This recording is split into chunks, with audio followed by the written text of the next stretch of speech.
Most people spend 30 to 40 years doing the hard work of saving for retirement. And then the moment they stop working, they might hit a wall. It's not because of a market crash, it's not because of one bad investment. It's just a question they've never had to answer before. How do I actually turn a retirement portfolio into retirement income? Because here's what most people don't realize until it's potentially too late: saving money and living off of money are two completely different skills. The second one is the one that will actually determine how your retirement will go over time. I sat down recently with a couple in their early 60s. They saved about $1.3 million for retirement. They had a solid investment history and no major financial mistakes. On paper, they were ready, but in practice, they were very anxious. Every time the markets moved, even slightly, they felt like the whole plan was at risk of falling apart. When we dug into why, the answer became very clear. They didn't have a money problem, they had a structure problem. No one ever shown them how to convert what they built into a portfolio into something that actually would function like income in retirement. So they were withdrawing when they needed to, reacting when markets dropped, and hoping the math would just work out over time. Really, that's not a plan, that's a guess. And guessing with 30 years of retirement ahead of you is a risk most people can't afford to take. So today I want to show you a better way to think about this using a step-by-step framework that turns a portfolio into something that actually pays you consistently and hopefully regardless of what markets are typically doing. So let's get into it. So step one, understand why seeing all of your money in just one big pile isn't enough. What can be the most common approach to retirement income is pretty straightforward. You accumulate a portfolio while you're working, and then you start to withdraw from it as you need to in retirement.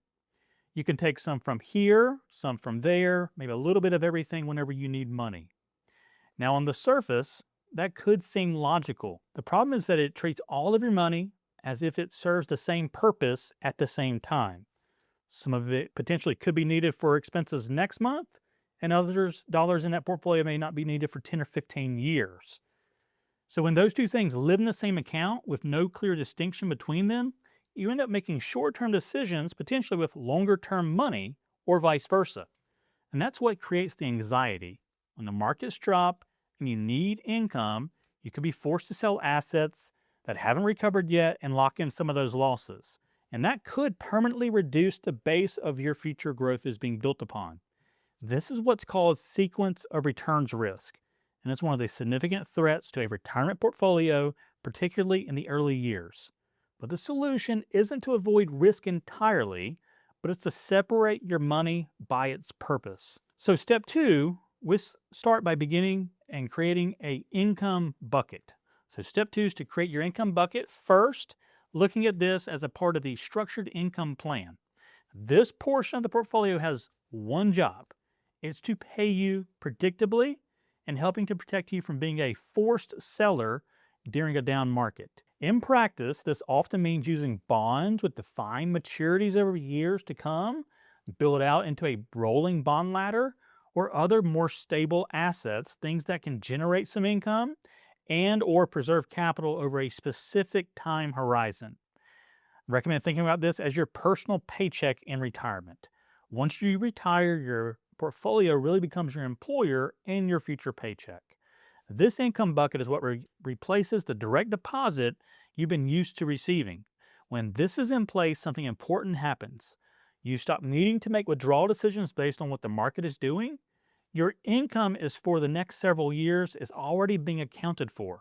The noise of the markets more or less becomes irrelevant. So step three, let's next create your growth bucket. So here's what a lot of people often make a mistake. They assume that building in safety means we're giving up growth.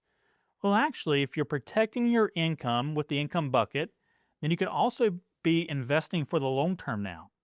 And so ultimately, what we want to look at is it's not just how it works of separating two buckets, but it's understanding how they're going to be used. So this second part of the structure is the growth bucket. Assets invested for long-term appreciation. This would be stocks, diversified funds, higher growth positions or investments, things that historically outpace inflation over time. The key difference is that you're not relying on this bucket for near-term income needs. So you don't have to touch this when the market's declined. You can leave it alone and let it do what long-term investments are designed to do. The separation is what makes this whole system work. This leads us to step 4, understanding exactly how these two buckets work together and how this works for your lifetime portfolio income.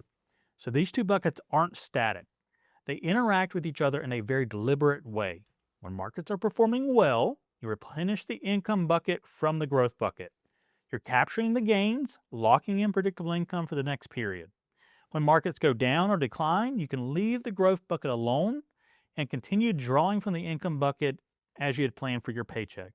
You avoid selling at a loss, you avoid panic decisions, the plan continues without interruption, and that's the cycle. The income stays stable, growth has the time and space it needs to grow over time.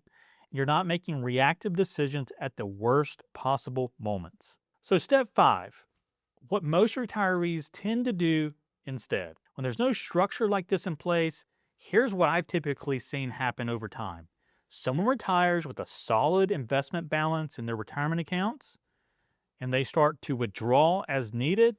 Markets fluctuate, and so does their sense of security. They watch the account more closely than they probably should.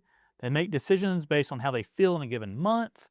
And over time, these small inefficiencies compound into a real problem.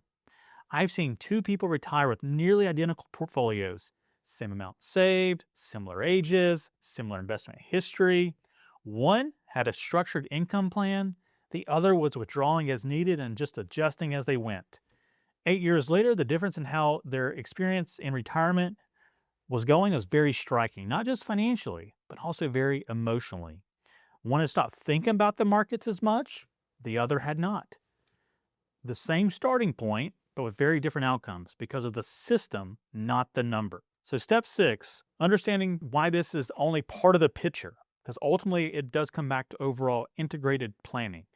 So the 2-bucket approach is a very strong foundation, but it doesn't work in isolation. Retirement income planning isn't just about how much money is invested or saved, it's about how you connect all the pieces together.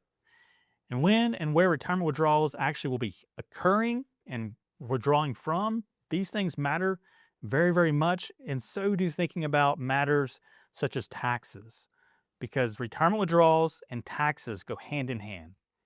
Also, how Social Security is timed affects how much of it will likely be taxed. Healthcare costs can change, and over time, this predictable income that you need will help offset a lot of those costs. And Roth conversions or other tax strategies can significantly change what you keep versus what you owe. When those pieces are coordinated into one central income plan, the results are meaningfully better than when each one is handled separately. That's the difference between having a collection of good financial decisions and having a place that actually functions as a plan and as a system. So it brings us to step 7. This is what confidence actually feels like. When income is structured this way, something begins to shift. You wake up knowing your income is coming from a certain place, how long that will be covered, and that your growth assets are working without being forced to perform those and sell those potentially on a short-term schedule.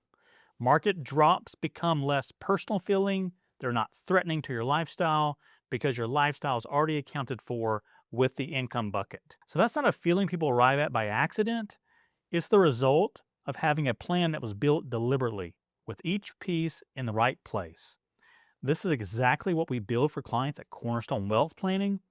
Not just a portfolio allocation, but a structured income strategy that connects all of your investments with your taxes, with your Social Security timing, your overall spending, so that everything works together the way that it should. If you'd like to see what this looks like for your situation, click the link in the description to schedule a call. We'll map out your income plan, identify any gaps, and show you how to structure this in a way that actually makes sense for where you are. We'll begin, as always, with the integrated retirement plan, because the goal isn't to hope the math works out, it's to know how your income holds up before you're depending on it. So thanks for watching, and I'll see you in the next video.